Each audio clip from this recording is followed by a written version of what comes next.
I remember dying here in a dream I had.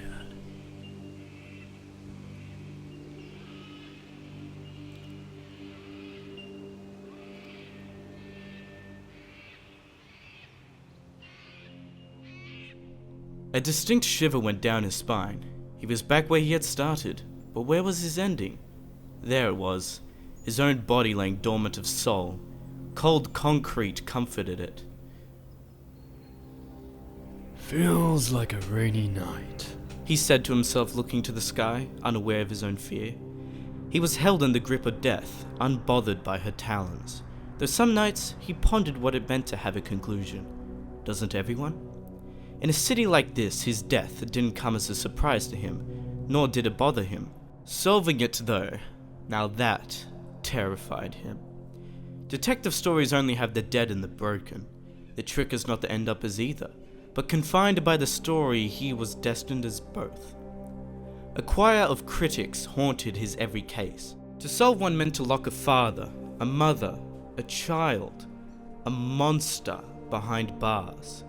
Is this the right path to walk? He thought to himself. For every clue, a piece was constructed that had the opportunity to destroy families, inadvertently putting his own life in the crossfire. Like an author, the detective must see that every thread intersects and concludes in unison. Otherwise, a mistake may cause the wrong themes to be extrapolated by the observer, and the work to be considered void of purpose and quality. A drive to nowhere, a nameless destination was all that he had ever wanted. One more year. Just one more. He muttered in the echoes of thought. Retirement. Sounds nice. But the job hadn't taken everything yet, meaning he still had time to serve. Many had taken the money. The kind that silenced your true voice. The kind that put words in your mouth. Years of dirt told me that money ain't worth shit. He had felt lost for years. But now he had suddenly turned up, only to be murdered on the very day of his retirement. To solve my own murder. A ritualistic killing. Some thug on the street. A rat in the force. Or... The detective stopped short of saying the answer, realizing what it meant for his story. He walked closer to his body. The first step into terrifying depths. Secret truths trembling beyond the threshold. A note with a singular word in the pocket of his latter self. He looked at it. Tears. Reading the word, that word, felt like a message, was a message, now an invitation to home. Memories of the future, his former tomorrow, projected against his mind. You don't just put yourself in danger in this line of work. Your family also comes to harm. You leave them neglected all so you can obsess over small details. Your own critic, your own worst nightmare. How far would you go to create a perfect work of art? He reverberated in sorrow. He didn't need a clue for this mystery to find the culprit. He was the one responsible for their grievances. Like pages of an unfinished manuscript, those around him were torn out. This manuscript? The seams were tearing at him. His phone rang.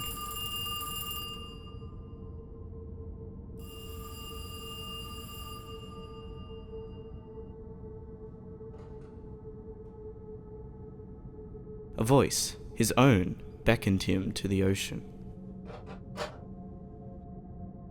Work had become akin to waves, white noise.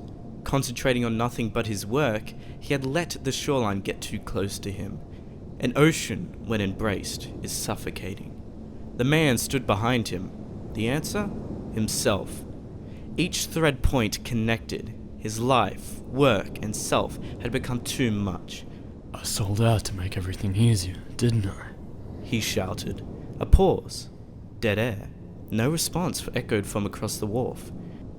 An artist, when sold, becomes a puppet. When my family left, I broke and took the money. All so that tomorrow of retirement would come. But it never did matter. The other he said to himself. The detective found what he knew. No one to blame but himself. A wolf, in his clothing, had unthreaded the fabrics of his masquerade. He was not himself, never himself when behind the desk, and he always was behind, sitting, putting the pieces together for each of his masterworks. But he could never succeed, haunted by his ghost of doubt which whispered dissonance into his works. Every thread tangled and tore on his mind. Obsession forced them away. By then he had just wanted to give up. So he took the money like many before him. To have it easy made his world grey. Nothing was meaningful. Nothing. Each case solved became a husk. A nightmare for the detective. An author, like a detective, must have every narrative thread connect and finish in unison. A story can lock fathers, mothers, and children behind bars when the themes are contorted. When an artist takes the money, he attaches the strings also. When an artist's doubt seeps into the seams, the story becomes a monster. To be obsessed is to burn your home. To sell out is to lay dead in an alley. I was the one responsible, I thought. I was the culprit, I shouted. My works, even this very story feels empty. Where was I headed? What meaning is there to be embraced by this very piece of work I constructed? I had let my work become an ocean. In seas of doubt I swim against the turning tide.